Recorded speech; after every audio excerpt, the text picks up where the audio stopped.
Saludos, mi nombre es Santa Reyes, soy estudiante de psicología y voy a estar hablando acerca del origen del pensamiento filosófico. El ser humano, desde que aparece sobre la faz de la tierra, siempre ha tenido la facultad de pensar y la ha ejercitado enfrentándose con los problemas que le plantea la realidad.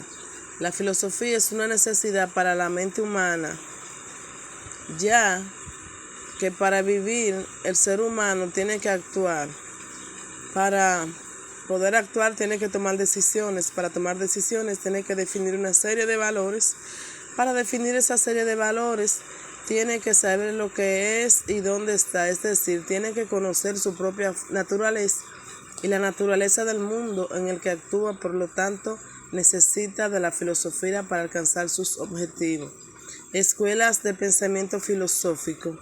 Según explica Sergio Pérez Cortés, una escuela filosófica es un concepto antiguo muy extendido en la bibliografía, que la mayoría de las veces no apunta a una realidad histórica de escuela, entendida como una institución jerarquizada y con continuidad, sino a una simple agrupación de filósofos. Escuela de pensamiento, corriente filosófica, doctrina filosófica o movimiento filosófico. Tradiciones filosóficas. La tradición científica jónica, la tradición mística itálica. La tradición científica jónica. Estos filósofos son llamados físicos. Su interés se centra en la naturaleza. Sustituye las representaciones antropomórficas de los mitos por elementos naturales y elaboran cosmología de corte científico, filosófico. El Renacimiento jónico fue un movimiento de cultura popular que encontró una oposición en la aristocracia que se apoyaba en representaciones tradicionales del mundo. La tradición mística itálica. La tendencia de estos filósofos es metafísica, aunque la palabra aún no existía todavía, y religiosa. Están en cierto modo influenciados por el movimiento órfico, o al menos hay semejanzas con él. Pitágoras y su escuela son los principales representantes. Escuela del pensamiento, los filósofos de Jonia. El primer pensador considerado como un filósofo fue Tales de Mileto, originario de esta ciudad, en la costa jónica de Asia Menor, que vivió a finales del siglo VII a.C. y a principios del siglo VI a.C., alabado por las generaciones posteriores como uno de los 7 sabios de Grecia.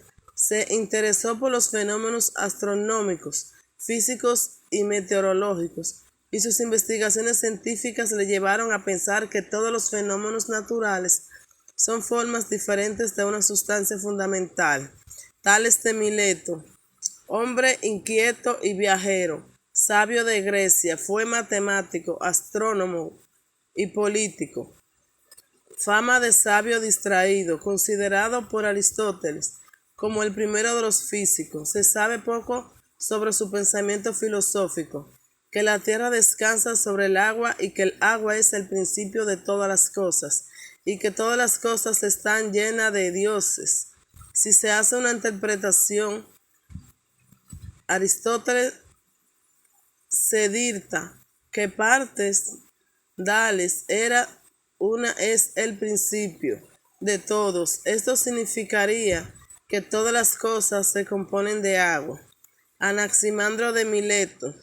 No se tiene conocimiento de quién fue discípulo, pero es continuador de Tales. Fue el primero que escribió un libro sobre la naturaleza, activo ciudadano, y se dedicó a múltiples investigaciones.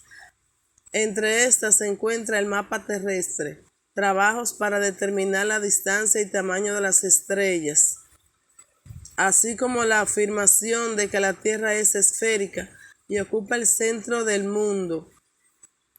Anaxímenes de Mileto, discípulo de Anaximandro, sostiene que el principio primordial, subyacente y único es infinito, pero determinado por el aire.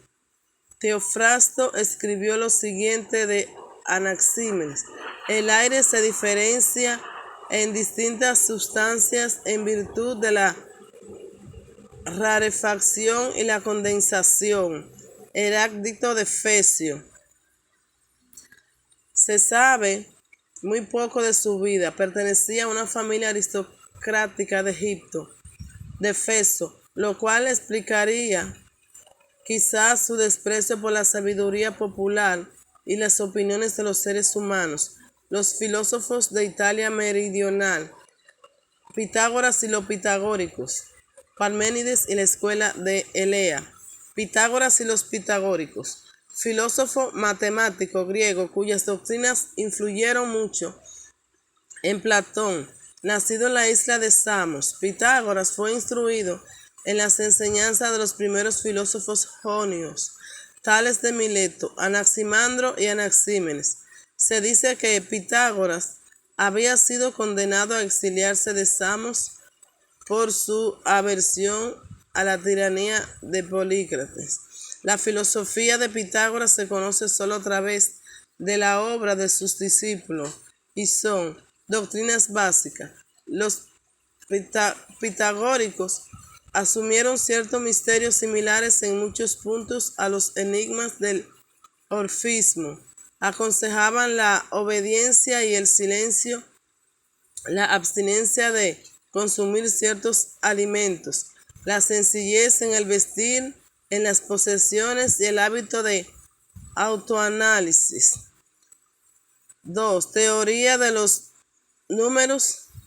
Entre las amplias investigaciones matemáticas realizadas por los pitagóricos se encuentran sus estudios en los números pares e impares y de los primeros y de los primos y de los cuadrados.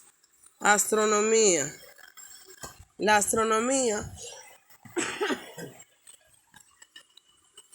de los pitagóricos marcó un importante avance en el pensamiento científico clásico, ya que fueron los primeros en considerar la Tierra como un globo que gira junto a otros planetas alrededor de un fuego central.